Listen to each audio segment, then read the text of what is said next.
देश की सियासत में भूचाल लाने वाले नेशनल हेराल्ड केस में आज जबरदस्त एक्शन का दिन है। ईडी की कार्रवाई के खिलाफ कांग्रेस आज फिर संसद से सड़क तक हंगामा करने वाली है। अब से थोड़ी देर में कांग्रेस सांसदों की एक बहुत बड़ी बैठक हो रही है।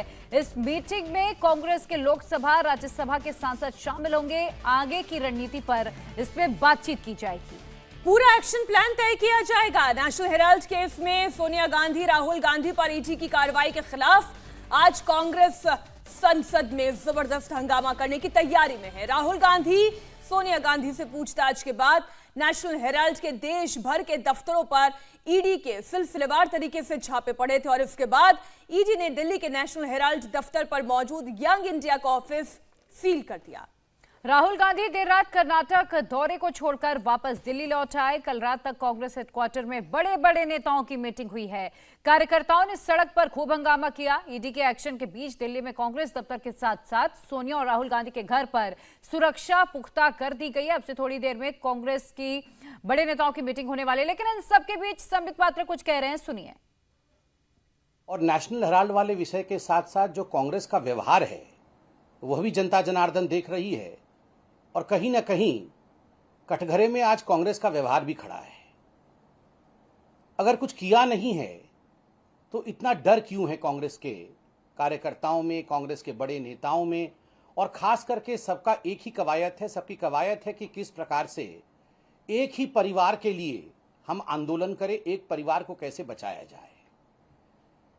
कल जिस प्रकार से शाम को जब यंग इंडिया लिमिटेड, यह जो एक कंपनी है जिसकी 76% के स्टेक होल्डर या डायरेक्टर कहिए, ओनर कहिए, मालिक कहिए, सोनिया गांधी और राहुल गांधी है। ज्यादा से ज्यादा ये कंपनी एक परिवार के पास है और किस प्रकार से जो एजेएल की संपत्ति थी, एसोसिएटेड जर्नल लिमिटेड की जो संपत्ति थी, वो यंग इंडिया में ट्रांसफर हुई है, इसके विषय में भारतीय जनता पार्टी ने समय समय पर आपको अवगत कराया है। कल जब इनके दफ्तर को ईडी ने बंद किया, जो हमने न्यूज के माध्यम से देखा, जिस प्रकार का माहौल कांग्रेस पार्टी ने बनाया, यह आश्चर्य का विषय है। आप सब मीडिया वाले यहां बैठे हैं, कल आपके रिपोर्टर्स वहां मौजूद थे। आपके रिपोर्टर्स ने कल यह स्पष्ट रूप से बताया कि कई दिनों से जो एजेंसी है वह नोटिस भेज रही थी मल्लिकार्जुन खड़गे जी को और बाकी जो यंग इंडिया लिमिटेड के अधिकारी है कि आप आइए और आप आके हमारे साथ कोऑपरेट करिए, कुछ दस्तावेजों की आवश्यकता है। मीडिया ने बताया कि जब कोई आया नहीं अधिकारी, जब खड़गे जी भी आए नहीं बार बार कहने के पश्चात, तब ये प्रक्रिया हुई है, एक टेम्परेरी प्रक्रिया है, ऐसा मीडिया में हम सब ने देखा। तो स्वाभाविक रूप से उसमें इस प्रकार का एक व्यवहार, ड्रामा, और आज सुबह यह कहना कि अब याचना नहीं रण होगी, रण मतलब युद्ध करेंगे, अब याचना नहीं रण होगी। नहीं, आप ये बताइए, पहले तो कह रहे थे सत्याग्रह होगी, अब कह रहे हैं रण अर्थात युद्ध होगा। दोनों डायमेट्रिकली ऑपोजिट है। आप करने क्या वाले हैं? सत्याग्रह करने वाले हैं, दुराग्रह करने वाले हैं, रण करने वाले हैं या युद्ध करने वाले हैं? जनता जनार्दन बड़े स्पष्ट रूप से कह रही है, न रण होगा और न रन होगा, RUN run. Neither you should fight against the system, nor you should run away from the system. देश का जो संविधान है, देश का जो कानून है, वो सबके लिए बराबर है। चाहे वो कांग्रेस की अध्यक्षा हो, चाहे वो कांग्रेस के पूर्व अध्यक्ष हो, चाहे वो आम जनता हो, सबके लिए देश का संविधान, देश का कानून एक बराबर है। तो देश के कानून के साथ रण, देश के कानून के साथ युद्ध, यह संभव नहीं है, यह उचित नहीं है। और देश के कानून और संविधान को पीठ दिखा करके रन, RUN रन, यह भी संभव नहीं है। बिकॉज कहा जाता है ना, कानून के हाथ लंबे होते हैं और कानून किसी को छोड़ता नहीं है। आज नहीं तो कल कानून आपके गिरेबान तक पहुंच ही जाता है और यदि आपने गलती नहीं की है तो डरने की कोई बात ही नहीं है। कल हमने जो दृश्य देखे कांग्रेस के दफ्तर में, बड़े बड़े दिग्गज नेता कांग्रेस पार्टी कर, एक से बड़ा एक वकील कांग्रेस पार्टी का, और मल्लिकार्जुन खड़गे इत्यादि सब मौजूद थे कांग्रेस के दफ्तर में। मल्लिकार्जुन खड़गे जी कांग्रेस के दफ्तर आ सकते हैं, मुझे ये बात समझ में नहीं आती है नेशनल हेराल्ड के दफ्तर पे बुलावे हुए क्यों नहीं जा सकते हैं। और आप सोचिए, ये वो कांग्रेस पार्टी है जिनको आतंकवादियों को भी छुड़ाना हो तो वो रात को 12 बजे कोर्ट चले जाते हैं, रात को 12 बजे जाके कोर्ट के दरवाजे को खटखटा देते हैं कि सुनिए हमारी गुहार को सुनिए। और इतना बड़ा विषय हो गया, उनको लगता था उनके प्रथम परिवार के ऊपर हमला हो गया, और उसके बावजूद इनमें से जितने वकील मौजूद थे उन्होंने प्रेस कॉन्फ्रेंस करना पसंद किया, डिबेट करना पसंद किया, एक भी व्यक्ति कोर्ट नहीं गया। क्यों? कोर्ट का दरवाजा क्यों नहीं खटखटाया कांग्रेस पार्टी ने? कांग्रेस पार्टी ने कोर्ट का दरवाजा इसलिए नहीं खटखटाया क्योंकि कोर्ट की ये जो प्रक्रिया है, कोर्ट जाने की जो प्रक्रिया है, उन्होंने पहले से ही पूरा किया हुआ है और उसमें बुरी तरह वो हार चुके हैं। लोअर कोर्ट से लेकर दिल्ली हाई कोर्ट और दिल्ली हाई कोर्ट से लेकर सुप्रीम कोर्ट तक कांग्रेस पार्टी जा चुकी है, इनके दिग्गज वकील जा चुके हैं। सुप्रीम कोर्ट ने स्पष्ट शब्दों में कहा हमें इस केस में मेरिट लगता है, आपको ट्रायल फेस करना पड़ेगा, you will have to face the trial. Trial चल रहा है। इनकम टैक्स वाले केस में, अर्थात राहुल गांधी जी, मैं तो आज सवाल राहुल गांधी से पूछता हूं, Rahul Gandhi ji, if you had nothing to hide, अगर आप पाक साफ थे, आपके लोग कह रहे हैं ये तो सेक्शन 25 कंपनी है, ना इसमें कोई लेना ना कोई इसमें देना, अगर इतने पाक साफ थे तो 2010 में जो विषय सामने आया कि आपने अपने इनकम टैक्स में सच्चाई नहीं लिखी डिस्क्लोजर में, और तो और अपने इलेक्शन के एफिडेविट तक में आपने ये खुलासा नहीं किया कि आप यंग इंडिया के डायरेक्टर हैं और स्टेक होल्डर हैं। क्यों? क्या छिपाना चाहते थे आप? और ये इनकम टैक्स की नोटिस पब्लिक डोमेन में है। किस प्रकार से 68 लाख बताया गया था, बाद में 154 करोड़ का आपके ऊपर इनकम टैक्स स्लैब किया गया। इस पूरे विषय को लेकर भी आप कोर्ट में गए थे। Congress party lower court, high court और सुप्रीम कोर्ट में गई थी कि ये इनकम टैक्स वाला केस भी क्लोजर होना चाहिए। 2018 में सुप्रीम कोर्ट ने भी मना कर दिया कि नहीं, इसमें कोई रिलीफ नहीं मिलेगा, आपको केस लड़ना पड़ेगा। And today you are facing the law of the country. आप कोर्ट जा चुके हैं, इसीलिए आप कोर्ट नहीं जा रहे हैं। अब दिल्ली हाई कोर्ट ने क्या ऑर्डर दिया, दैट वाज क्वाइट इंक्रिमिनेटिंग। मैं कुछ पंक्तियां, इसमें तो पूरा का पूरा पढ़ने से समय भी नहीं होगा और हर जगह आपके विषय में लिखा हुआ है, मगर वैसे दिल्ली हाई कोर्ट में एक्यूज नंबर 1 सोनिया गांधी और एक्यूज नंबर 2 राहुल गांधी है। उनके विषय में क्या कहा गया, कोर्ट ने क्या कहा, पैराग्राफ नंबर 39 मैं दिखा रहा हूं, पैराग्राफ नंबर 39 मैं चिन्हित करके लाया हूं, पढ़ूंगा आज आपके सामने।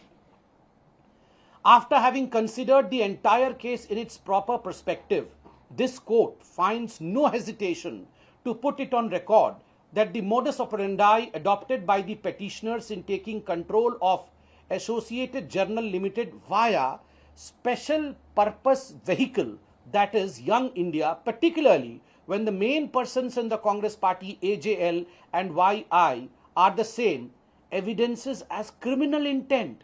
Whether it is cheating, criminal misappropriation or criminal breach of trust is not required to be spelled out at this nascent stage. In any case, by no stretch of imagination, it can be said that no case of summoning the petitioners as accused in the complaint is in question is made out. आप सोचिए जरा, इसमें आगे ये भी कहती है, gravity of the allegations leveled against the petitioners has a fraudulent flavor involving a national political party, and so serious imputations smacking of criminality level against politician need to be properly looked into. ये view Congress party ने दिया था। उसके जवाब में court ने ये सब कहा कि नहीं, मिस अप्रोप्रिएशन है, चीटिंग है, इसलिए समनिंग होगा। जिस प्रकार से कोर्ट ने पूरे विषय में एक्यूज नंबर 1 और एक्यूज नंबर 2 को इंप्लीकेट किया है, और उसके बाद सुप्रीम कोर्ट ने भी कहा है ट्रायल फेस करना पड़ेगा, यह विषय बड़ा गंभीर है। और मैं आपको बताना चाहूंगा, इस पूरे मामले में 2 कंप्लेनेंट जिन्होंने चिट्ठी भी लिखा था, जस्टिस काटजू और Shri Shanti Bhushan ji former law minister रहे हैं। जस्टिस काटजू और शांति भूषण जी दोनों ही स्टेक होल्डर रहे हैं नेशनल हेराल्ड में, और उन्होंने कहा कि हम शेयर होल्डर हैं, मगर इस पूरे शेयर को जब यंग इंडिया को दिया गया तो एक भी शेयर होल्डर्स की मीटिंग नहीं बुलाई गई, शेयर होल्डर्स के साथ कोई बात नहीं की गई, बिना हमारे जाने हमारे शेयर को ट्रांसफर कर दिया गया, और इस सारे शेयर और ये शेयर का मतलब क्या होता है? शेयर का मतलब होता है ये सारी प्रॉपर्टी जो देश के मुख्य मुख्य राजधानियों में हैं, भोपाल में है, लखनऊ में है, दिल्ली में बहादुर शाह जफर रोड जिसके विषय में कल बात हो रही थी, इन सारे स्थानों पे जो प्राइम प्रॉपर्टी है, जो करोड़ों करोड़ की हैं, उनको ट्रांसफर कर दिया यंग इंडिया में एक परिवार के पास। और यहां ये कह रहे याचना नहीं होगी, रण होगी। वाह, करप्शन भी करेंगे और रण भी करेंगे, दोनों तो नहीं हो सकता है। भ्रष्टाचार और रण ये नहीं हो सकता है, और भ्रष्टाचार और रन RUN ये भी नहीं हो सकता है। भ्रष्टाचार हुआ है तो पकड़े जाएंगे, भ्रष्टाचार हुआ है तो कानून के सामने आपको पेश होना ही पड़ेगा। कांग्रेस से सिर्फ इतना कहना है कि ये ड्रामा बंद करिए, अपने आप को कानून के हवाले करिए। बहुत बहुत धन्यवाद। समित मोहित फ्रॉम टाइम्स नाउ। सवाल कांग्रेस ये भी उठा रही है कि कल उनका जो है राष्ट्रव्यापी आंदोलन है महंगाई के खिलाफ, वो प्रधानमंत्री के घर का घेराव भी करना चाह रहे हैं। इसी वजह से उनके ऑफिस पे रेड पड़ी जा रही है, उनके ऑफिस के कार्यालय के बाहर की सिक्योरिटी बढ़ाई दी जा रही है। ऐसे जो कांग्रेस के एलिगेशन आ रहे कि सब कल का जो है राष्ट्रव्यापी विरोध को रोकने के लिए किया जा रहा है, उस पर क्या कहेंगे? देखिए, कांग्रेस तो ये सब कहेगी नहीं। आप बताइए, पूरे दुनिया में कभी ऐसा हुआ है कोई चोरी करता हुआ पकड़ा जाए और जब पुलिस उसके पास पहुंच जाए तो वो आदमी कहता है हाँ मैंने चोरी की थी, अब अच्छा हुआ पुलिस आ गई, अब मुझे पकड़ ली? ऐसा तो कोई कहता नहीं है। जब भी चोरी करता हुआ, भ्रष्टाचार करता हुआ, ब्राइब लेता हुआ, रिश्वत लेता हुआ कोई व्यक्ति जो है रंगे हाथ पकड़ा जाता है तो वो यही कहता है मैं तो बड़ा अच्छा था, ये पुलिस बदमाश है, मुझे राजनीतिक द्वेष के साथ फंसाया जा रहा है, मैं तो पाक साफ हूं, मगर ये कारण है जिसके कारण मेरे ऊपर एक्शन हो रही है। तो कांग्रेस भी वही कर रही है। कांग्रेस जानती है कि they are neck deep into corruption, और नेशनल हेराल्ड केस में उनके प्रथम परिवार के ऊपर आंच आ रहा है। आंच इसलिए आ रहा है क्योंकि कोर्ट में विषय गया हुआ है, सर्वोच्च न्यायालय ने भी इनको रिलीफ नहीं दिया है। तो ऐसे में ये दूसरों को उंगली दिखाने का काम करेंगे कि हम तो ठीक है, बाकी सब बदमाश हैं। किंतु देश की जनता जानती है कि किस प्रकार से जिन लोगों ने आजादी की लड़ाई लड़ी, ऐसे 3000 परिवारों के साथ आपने धोखा किया है। उन्होंने अपना शेयर दिया था, उन्होंने डोनेट किया था, उन्होंने पैसे दिए थे नेशनल हेराल्ड के लिए। ये कोई जवाहरलाल नेहरू जी की प्रॉपर्टी नहीं थी व्यक्तिगत, ये कोई गांधी जी की, गांधी परिवार की, जो गांधी परिवार है, पंडित नेहरू, राजीव गांधी, इंदिरा गांधी, इनका व्यक्तिगत प्रॉपर्टी नहीं है। ये उन 3000 परिवारों की प्रॉपर्टी थी जिसके ऊपर भारत सरकार ने उस कंपनी को लैंड दिया, टैक्स पेयर की जमीन दी। अब उसको दो व्यक्तियों ने हथिया लिया है, सोनिया जी और राहुल जी ने। ये तो साफ साफ दिख रहा है। संबित जी, कल दफ्तर को जब सील किया गया उस वक्त कांग्रेस पार्टी के तमाम बड़े नेता कांग्रेस के दफ्तर पहुंचे, उन्होंने प्रेस कॉन्फ्रेंस किया और ये आरोप लगाया कि जो वर्तमान सरकार है वो कांग्रेस पार्टी के साथ एक आतंकियों जैसा व्यवहार कर रही है। गलत बात। कांग्रेस पार्टी के साथ आतंकियों जैसा व्यवहार नहीं किया जा रहा है। जो प्रथम परिवार है उनके साथ भ्रष्टाचारियों जैसा व्यवहार जो हिंदुस्तान की सिस्टम है वो कर रही है। स्वाभाविक है, जो भ्रष्टाचारी हैं, जिन्होंने करोड़ों करोड़ रुपए भ्रष्टाचार के माध्यम से बनाए, तो क्या जो हिंदुस्तान का संविधान है उन्हें भ्रष्टाचारियों की तरह ट्रीट नहीं करके उनका महिमामंडन करेगा क्या? तो आतंकवादियों की तरह ट्रीट नहीं किया जा रहा है, भ्रष्टाचारियों की तरह ये देश का सिस्टम उन्हें संविधान के अनुसार जो अनुच्छेद है उसमें ट्रीट कर रही है। एक आखिरी सवाल सर, राहुल गांधी कल कर्नाटक गए हुए थे, उन्होंने तिरंगे को लेकर ट्वीट किया और कहा कि जो लोग 52 साल तक अपने कार्यालय में झंडा नहीं फहराए, ये जो बीजेपी है उसी राष्ट्रद्रोही ऑर्गेनाइजेशन से निकली हुई है, यानी आरएसएस को सीधे तौर पर वो राष्ट्रद्रोही बता रहे हैं। देखिए, कल भी इस विषय को लेकर हमने प्रेस कॉन्फ्रेंस किया था और बड़े स्पष्ट रूप से हमने बताया था, आजादी का अमृत महोत्सव, 75 साल आजादी के पूरे हो रहे हैं, देश एक उत्सव से गुजर रहा है। हर साधारण से साधारण भारतीय के मन में एक उमंग है कि वह आज़ाद भारत में 75 वर्ष से सांस ले रहा है। वो चाहता है कि वो इस उमंग और उत्साह को एक ऊर्जा के साथ मनाए। प्रधानमंत्री जी ने हर घर तिरंगा लगाने का एक आह्वान किया है। इसमें भी राजनीति करना, और वो भी इस प्रकार की छोटी राजनीति करना, ये फ्रस्ट्रेशन उचित नहीं है। मैं सिर्फ इतना ही कहना चाहूंगा कि तू इधर उधर की बात न कर, सिर्फ इतना बता, तिरंगे के प्रति सम्मान है या नहीं। इस वक्त की बड़ी खबर आपको बता दें, बीजेपी की प्रेस कॉन्फ्रेंस में आप संबित पात्रा को सुन रहे थे। उन्होंने कहा कि कानून सबके साथ बराबरी से व्यवहार करता है, सोनिया गांधी और राहुल गांधी दोनों नेशनल हेराल्ड मामले में आरोपी हैं और इन आरोपों को झुटलाया नहीं जा सकता। बिल्कुल, और इसी वक्त एक और बड़ी खबर जान लीजिए। नेशनल हेराल्ड केस में ईडी को बहुत बड़ी कामयाबी मिली है। सोर्सेस के मुताबिक ईडी को हवाला ट्रांजैक्शन के सुराग मिले हैं। नेशनल हेराल्ड के दफ्तरों के सर्च के दौरान ईडी को संदिग्ध लेन देन के भी सबूत मिले हैं। सूत्रों के मुताबिक संदिग्ध लेन देन के ये सबूत मुंबई और कोलकाता दफ्तर में मिले हैं। नेशनल हेराल्ड केस में हुए हवाला ट्रांजैक्शन की जांच चल रही है और इस तहकीकात के बाद ईडी को कई और खुलासे होने की उम्मीद है। सोर्सेस की माने तो डॉटेक्स कंपनी से यंग इंडिया को लोन दिया गया। डॉटेक्स कंपनी से 50 लाख रुपए का लोन यंग इंडिया को मिला है। एंट्री बुक में हवाला से लेन देन के सुराग मिले हैं। मुंबई कोलकाता ऑफिस में संदिग्ध एंट्री ईडी को दिखाई थी और अब इस पूरे हवाला कारोबार के एंगल से भी इस केस की जांच शुरू हो गई है। ईडी के ताबड़तोड़ एक्शन को कांग्रेस ने आपातकाल कह दिया है। कांग्रेस विनाशकाले कह रही है कि जवाब में बीजेपी ये कह रही है कि सोनिया गांधी राहुल गांधी कोई राजा महाराजा थोड़ी ना है कि उन पर एक्शन ना। आपने सुना किस तरीके से संबित पात्रा ने भी अपनी बात रखी। आप देखिए वार पलटवार। जो देख रहे हैं आप, ये पहली बार नहीं हुआ है। ये प्रतिशोध की राजनीति है, ये धमकी की राजनीति है। और कहा गया है, एक प्राचीन कहावत है, विनाशकाले विपरीत बुद्धि। ये विनाशकाल है। महंगाई, बेरोजगारी, खाद्य पदार्थों पर जीएसटी, इसके खिलाफ हमने अपनी आवाज उठाई है संसद में और संसद के बाहर।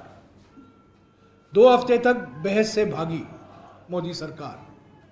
गृह मंत्री और जो गृह मंत्री जो कब्जा है दिल्ली पुलिस, दोनों साथ मिलकर यहाँ जो पुलिस बल आए हैं हमारे पार्टी के सामने, हमारे दफ्तरों के सामने, हमारे नेताओं के घर के सामने, ये बिल्कुल साफ है कि प्रधानमंत्री भय की राजनीति, प्रतिशोध की राजनीति, धमकी की राजनीति में विश्वास रखते हैं। पूरे देश में ऐसे प्राइम प्रॉपर्टी दी गई थी, गांधी परिवार को नहीं दी गई थी।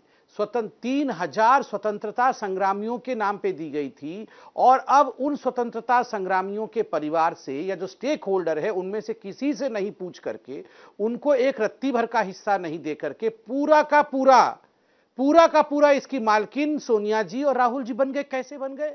इंडिया टीवी हर वक्त हर जगह डाउनलोड करने के लिए सर्च करें India TV news Google play store या ऐप स्टोर पर।